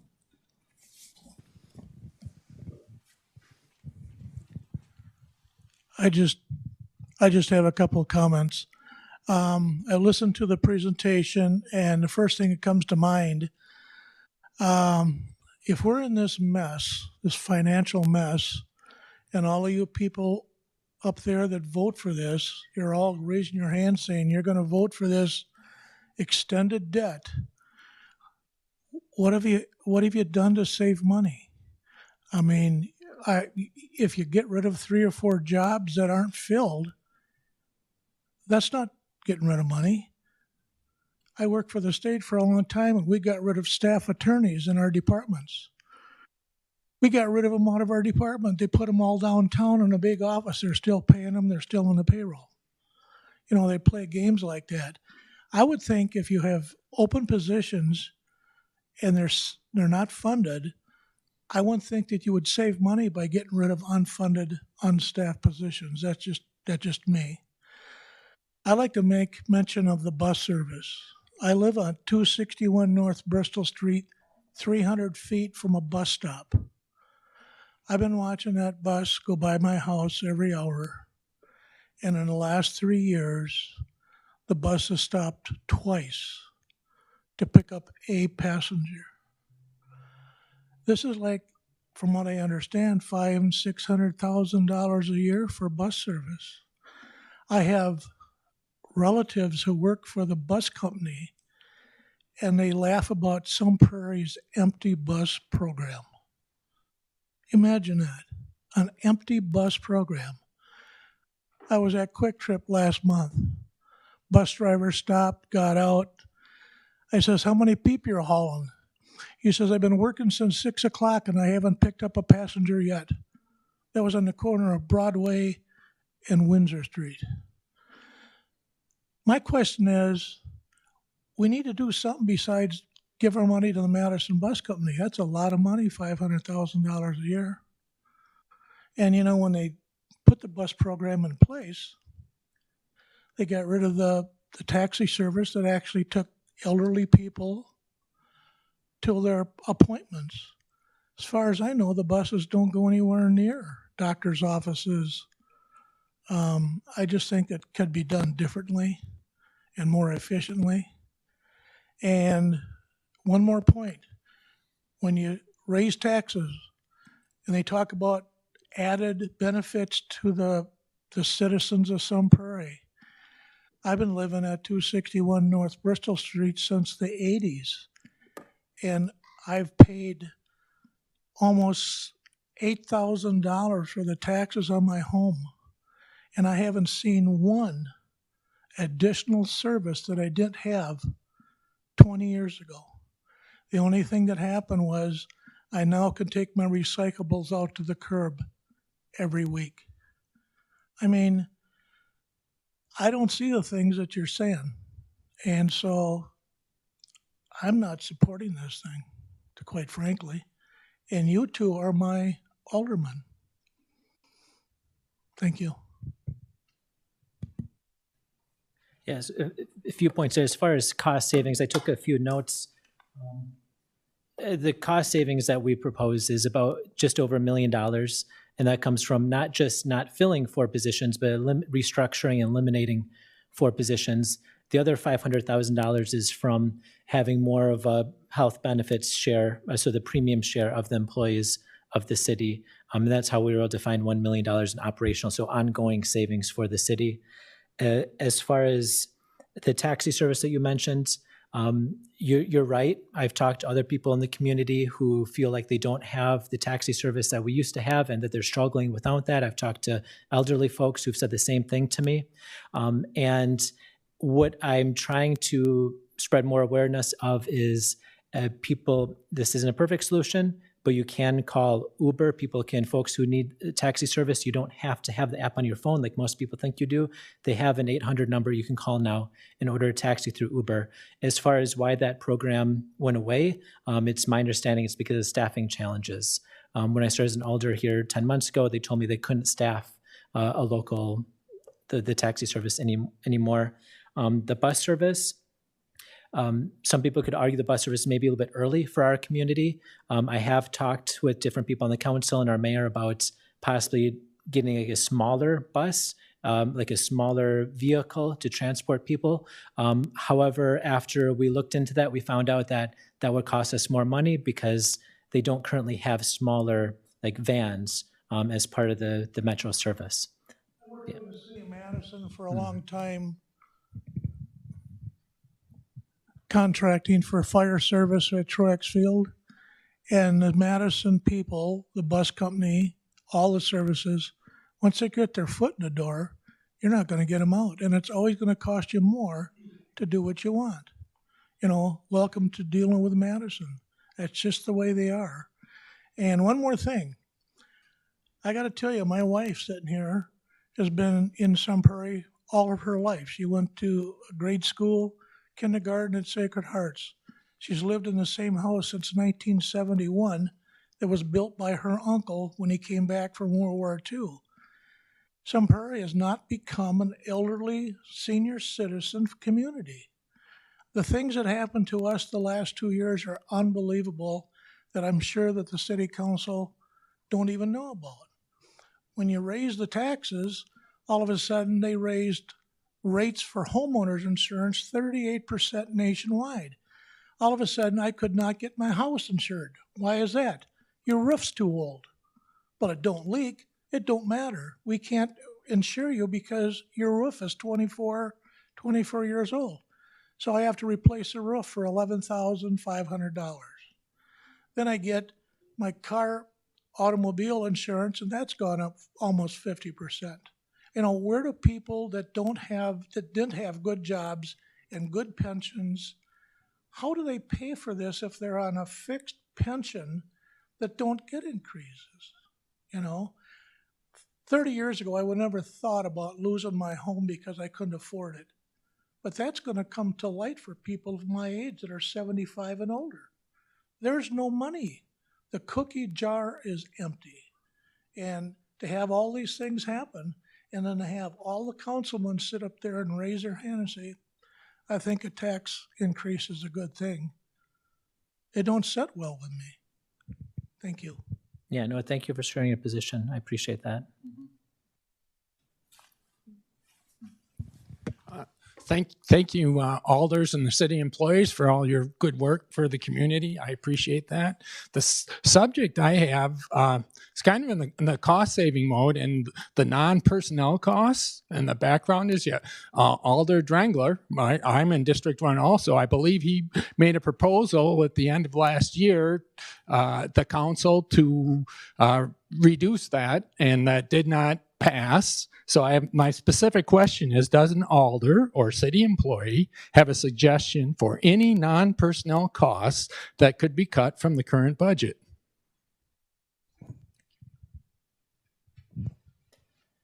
If you're asking me, yes, and I did make those proposals. Unfortunately, the ones that I proposed didn't pass. At this point, we haven't, that I know of, received any suggestions from anyone, but we're open to employees and you all. If you have ideas for cuts that we can take that are non-personnel, we're here to listen. Okay, thank you. Kind of disappointed. I wish I'd have a proactive from the council would have given me a more specific answer, but fine. I worked for an insurance company for 34 years. It's kind of ridiculous, but I mean, I saw executives, so office supplies, I guess I'm getting at. I saw emails saying, make sure you need to get a pen. And celebrations for anniversaries or whatever. If I'm assuming there's a budget for that, that could be cut. And yeah, so if there's a possibility to take little bits of cut to come up with an amount that could cover a library position. So there's two specific costs that I have, Alderman Owens. Thank you. Right behind. You're going to have to unbundle. One question I have is, as a homeowner, if things are tight, we have two options. Figure out a way to bring in more money or figure out where to cut. It's that simple. The city, if I understand this correctly, the levy is at a limit and you can't go over that limit. What can you do to get permission to go over the limit? Is it referendum only, or is it if your population increases, then you get a little bit more of the bucket? It's based totally on what we explained as the net new construction. That's it. So if population increases, that creates demand. It does not create revenue. Does that make sense? Sure. Yeah, levy limits are complicated. I'll try to put it as simply as I can. Basically, we have to build more stuff, and then what percentage that stuff is as a percentage of our city is how much we can increase the property taxes by, and the average is 3%. So we're limited. We're capped at 3%, around 3%. That'll vary based on how much new construction we make. As far as the mechanism for going above that, it's just the referendum. And is there a delay between the growth occurring and the funding coming for the growth that has occurred? Yeah, so it's for the following year. And you can correct me if I'm mistaken on the timing of that. I'll just throw in a couple quick things. One is our budget is 76% personnel. So there's not a lot to cut outside of going to personnel. We can get after the supplies budget and things of that nature, but it's going to come nowhere close to 3.5 million. It's not going to go anywhere close to $1 million. It's going to be far less than that. Should we look at those particular things? Absolutely. But again, 76% of our staffing or our budget is staffing. It's police officers, it's firefighters, it's paramedics, it's things that we need people to do. And so this scale, 3.5 million, we have to reduce the city workforce in order to absorb $3.5 million. So I wanted to get that out there. To answer your question is, the referendum allows us to exceed the net new construction cap. That is the only way that we can do that, unless we were to look at the wheel tax, something like that, which is what we did to balance the budget for this year, for 2026. That is an option, and that's something that'll have to be looked at. The other thing I wanted to answer is why we did not do cuts prior to going out for referendum. One, as the alder said, it is threatening when you say to folks, if you don't vote for the referendum, we will do this thing. And so we were concerned about what that approach would look like. The other is, we did the referendum in April so that we had the entire 2026 to sort that out before we needed the money in 2027. So this has been planned out well, that if the referendum is unsuccessful, we have time to be able to make those adjustments in the 2027 budget. Now, for those that are talking about the city and doing with less, we will do the same if we kept the same staff. We've actually reduced staff, the same, and we'll have the same resources, but we'll have 700 more people to serve next year. And the year after that, we'll have 700 more to serve. And so we will have to find a way, which is one of our core values for our organization, to serve those folks with no more staff. Next, in the 2026, we did not add staff. 2027, we'll see how the referendum goes. But even if the referendum passes, there is no staff for public works in this referendum. There's no staff for paramedics, right? A lot of our organization will have the same staffing levels we have today, but they'll get 700 more people to serve. And 700 more after that for the whole 3 years of this referendum. Then we'll come back and ask you for staff for those departments because they'll need it by then. We have an independent study already that says we need a 5th ambulance by 2029. That's in this referendum period, and there's no paramedics in this referendum. We'll have to find a way to be able to provide that service, right? So it's a challenge as you grow to be able to provide the services. So if we're going to cut, if we're going to take $3.5 million out of city government for resources, we're going to reduce the staff. We still get 700 more people every single year. We'll just do it with a smaller staff, right? As best we can, right? So hopefully that helps.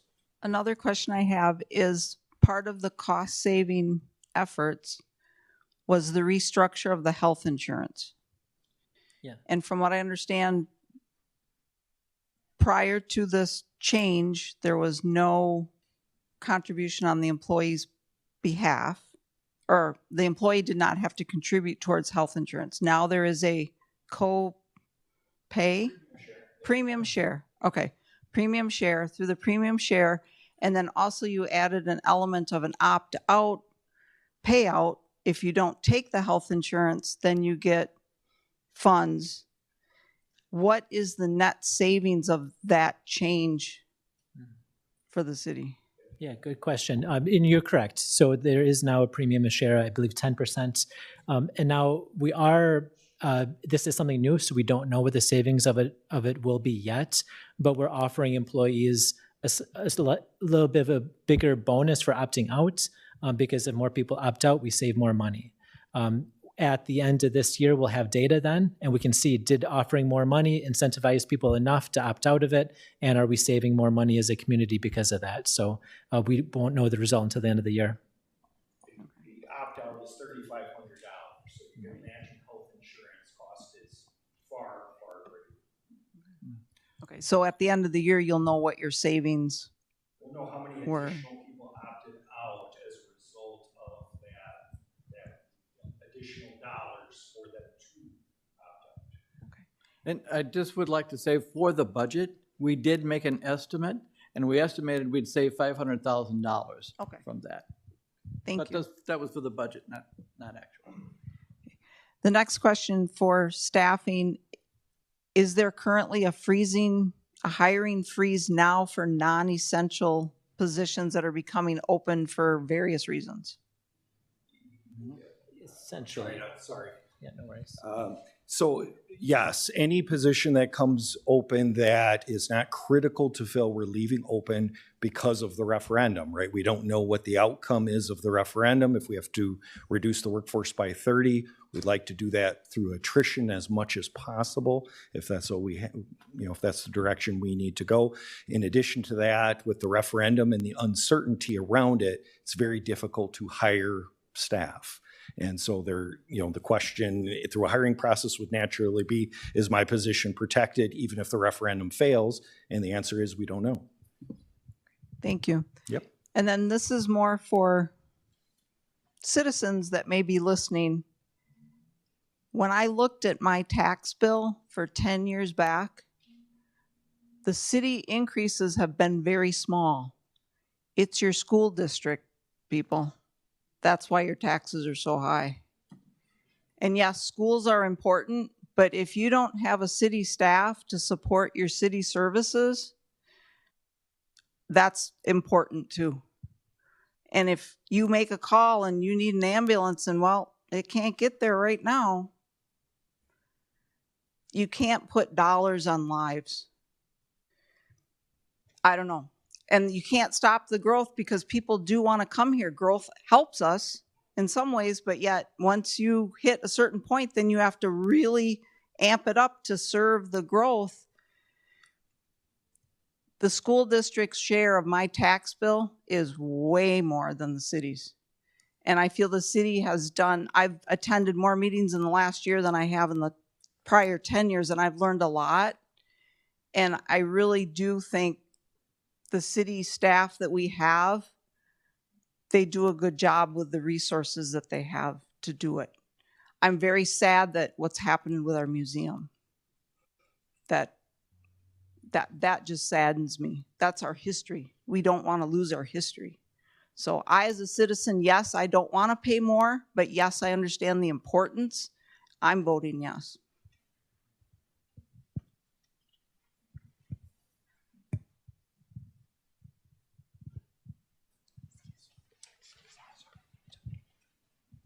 Thank you. All right. So last Wednesday at the City of Sun Prairie's Historical Library Museum Board, I learned from the city administrator that if the referendum passes, at least the museum will have to go back to council to reclaim the dollars that had already been allocated for 2026's budget. My question is a yes or no question. Is that true for all departments? Will all departments have to come back after the referendum, even if it passes, to try and request the same dollars that had already been allocated for 2026? I'll ask Aaron Oppenheimer, do you have an answer to that? So if we are holding positions open, those positions should be evaluated just like any position that opens up in the city. We don't just refill them. So anytime a position opens up, not a police officer, a firefighter, but other positions outside of public safety, we put them through what we call a vacancy review process, where we look at the position and make a determination whether the position will be filled or not. Obviously, the referendum started out much larger, as referenced by former Mayor Esser. We actually wanted 8 police officers, 12 firefighters, a public works person, a parks person. So a lot of positions that aren't even being considered as part of this referendum. And so the city council will have to evaluate all the positions that we have and make a determination whether they should be refilled as they are, or if those positions should be looked at for some of the positions that we weren't able to include in the referendum. So as I mentioned, one example is we have a need for a 5th ambulance in 2029. Do we start working towards that with some of the positions that are vacant now? Same thing with police officers or public works. And so, yes, every position should be evaluated and a determination made whether we should refill it as it is or look at some of the other needs that the city has. So, And just to add my perspective on that, this is the first I'm hearing that there's a potential difference between the library and other departments. If the referendum does pass, I would support fully staffing the museum at what the previous levels were. I'm Dave Virgil. This is just for context. I always talked about I was proud and I love living in Sun Prairie because of how I was treated by my neighbor and all the good feelings I got. But also I ran for alder because I wanted to, I got tired of people speaking for me who don't understand me. And sadly, I'm looking in this room, I'm the only one. And there's a lot of people out there that are not being represented. So in this referendum, I can't vote for it simply because I don't come from much. And it's the first time me and my wife both don't come from much. And I know if this referendum don't pass and we lose some services, I'm gonna be all right. It's sad that that's a comfort now. But the saddest part is a lot of people in this room, you don't know what you don't know. So it's a lot of people living in the city that are going through it. Not just my man here who's talked about his taxes going up and having to pay for a roof. There's people that are struggling just to stay in this city. And I just came here and had a re-belief in community and humanity. And somehow it's lost, in my opinion, because I'm listening to a lot of people who speak from their perspective, but there's other perspectives you don't know. And basically, I'm sorry to be rude, but don't care about, because a lot of those people you're not talking to. And you send out a survey to people who don't know how to answer these surveys or don't know which way to go about it, because they're not being represented by you. It's good to feel like you're representing these people. It's good to feel like you know what they're going through and what's best for the city. But what I hear is this city is going to grow. It's going to be magnificent. 700 people will come. But a lot of people look like me, black, brown, yellow, may not be able to be in this wonderful city that y'all making. And that's sad. I mean, there's a lot of things I believe we could do to make things better, like partnering up with other cities and towns and sharing resources. I brought that up in one of the meetings, but I don't know if it was really taken too seriously. When we're pressed to do something, it's amazing how people can come together. But I feel like in this instance, we can't. This saddens me. He talked about you need an officer to go out. They're getting calls for mental health. We should have resources. We should be putting it. We like to spend money into things and not into people. We like to invest in things and not in people. If we invested in things and we invested in programs, if we had a program that understood mental health situations, maybe our officers wouldn't have to go out for mental health calls. Now we got an extra officer to do something else. We're not thinking. I'm sad because there's a lot of people that can't be in this room and decisions are being made for them, which is saying you might not be able to live here anymore.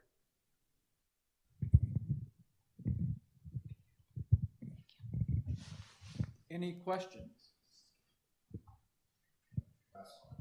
I'm going to hold you to this, Brett. Is this on? Can you hear me? Yeah. Okay. I moved here from Cambridge in 2018.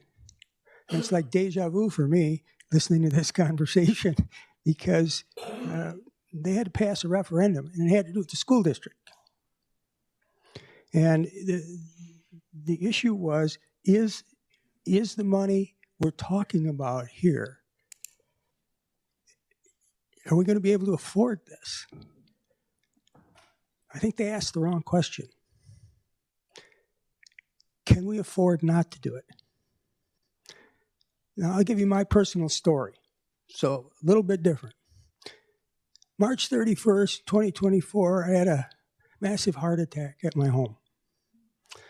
I told my wife, I said, call 911. She looked at me and said, why? I said, because I'm having a heart attack. She called 911.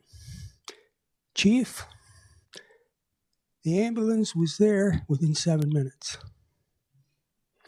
It was roughly 11 o'clock in the morning.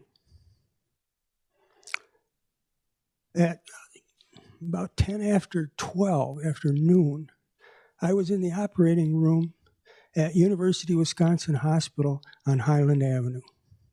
They sent an engine and they sent an ambulance. I believe there were 6 personnel from the fire department at my house to help me. When I got to the hospital, there were 6 nurses and 3 doctors waiting for me. And I finally dawned on me that it was pretty serious. But can we afford not to have that?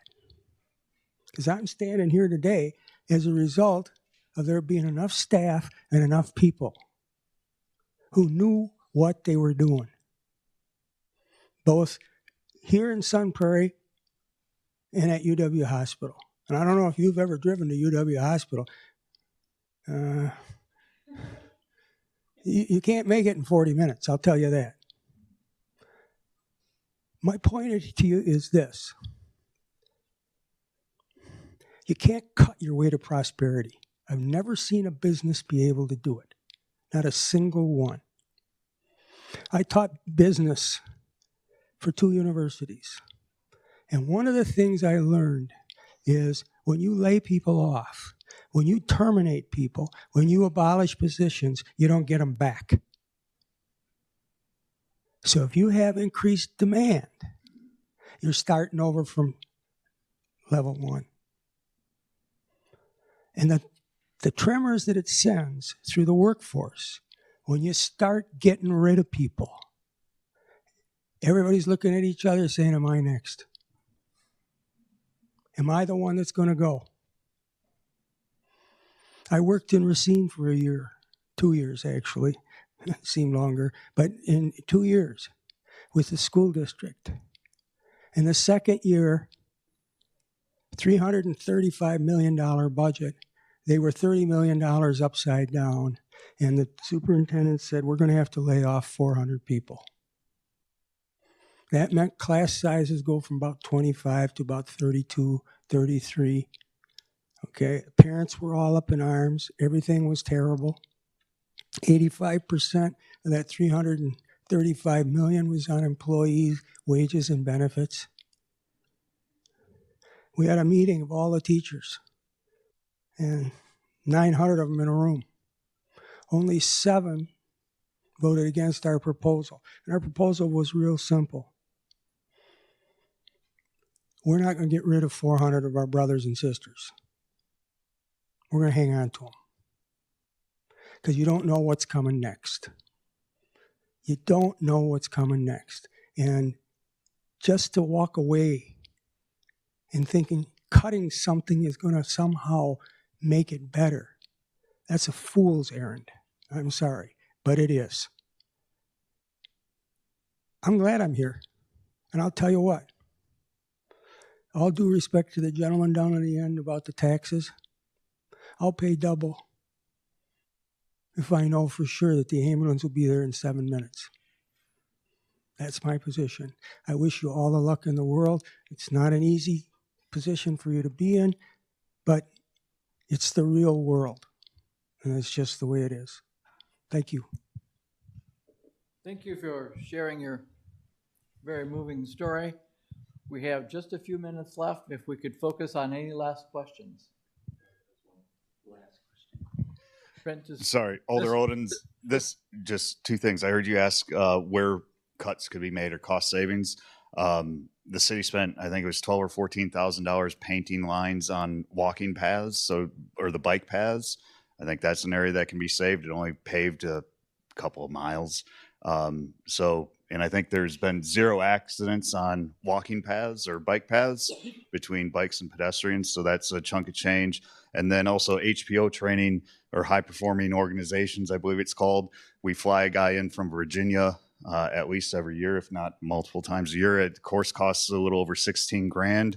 Takes a couple dozen employees out of the city for 3 days straight. So you got that time. You have the city has to purchase that guy from Virginia, his book. And you pay for food, easels, all that stuff. So altogether, that's probably 16 to 20 grand that can be saved there. If we already had a majority of the staff go through it, I don't understand why they can't give those lessons learned to the other people on staff. So right there's about 30 grand that I'd recommend cutting. Thank you. Any other questions? Going once, going twice. Sold. Okay, thank you very much for your time. Oh, yeah, yeah. Oh. If you just wait one moment, Mayor Stark I'm would like to say sorry. a few words. I didn't hear you. Yeah, before you all leave, I just want to say thank you very much for coming out tonight, taking time out of your lives to give us your opinion. One of the things that I think, if I could ask a question, as Aaron pointed out earlier, how many of you either love or like Sun Prairie, living in Sun Prairie? Okay, next question is, how many of you love or like paying additional taxes? I think we're on the same page there. We are not going and spending your money unwisely. There's things that you didn't hear tonight. I thought as an alder, before I was elected alder, I thought I knew Sun Prairie pretty well. And as an alder, I really got to know Sun Prairie. As mayor, it's on steroids. But there's things behind the scenes that a lot of you don't know. Aaron mentioned tonight 78% of our budget is labor. Well, half of that is safety personnel. And so the gentleman that talked about safety, we don't want to cut safety. So what does that leave? That leaves another portion that we have to cut, things that you enjoy. Sun Prairie may not look different. I'm not trying to scare you, it's just the facts. And one other thing that the chief didn't say, things that you might not know behind the scenes. When we take somebody via ambulance, we can't take them to the ambulance or to the hospital or emergency room that we used to have over by the bus stop. They have to go into Madison. That takes time. And what we do when we get there, we just don't shove them out the door and come back to get the next person. We have to stay there until we have them adequately turned over. That takes time. So when we say we need additional safety personnel, that's some of the examples that don't come out glaring. I just want to leave you with one thing too, and to address the point, Jeff, you made a good point, but myself, I would rather be in a turn the spigot on mode rather than not. And I'll tell you a story, personal story. My son, his birthday is in October. He lives in Ohio. Try and get out there for his birthday. A number of years ago, I was out there, and they had a news report on TV. And the news report was that they went to this city, and they were covering the homecoming parade. That's what we do a lot here. And the whole story was behind the fact that there was a city, and this city had a business, very good-sized business, and as a very big business, has a lot of satellite businesses supporting that business. Well, what happened to that business is the big business decided to move either to Mexico or south. So what do you think that did to the other businesses? They picked up and left. So that city was not in a growth mode anymore. It was in a reverse mode. And the whole idea behind this story was this city, who normally could, let's say, for example, we have a football team, right? The whole idea behind this was that this city, because of their mode going down, could not fund a football team, but they still had the homecoming parade.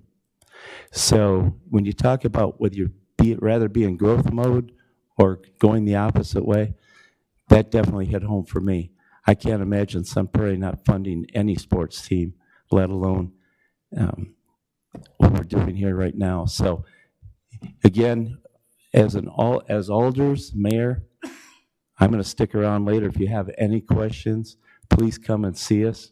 We would love to answer any of your questions. Thank you for coming out. At the ramp. Yeah, I think so.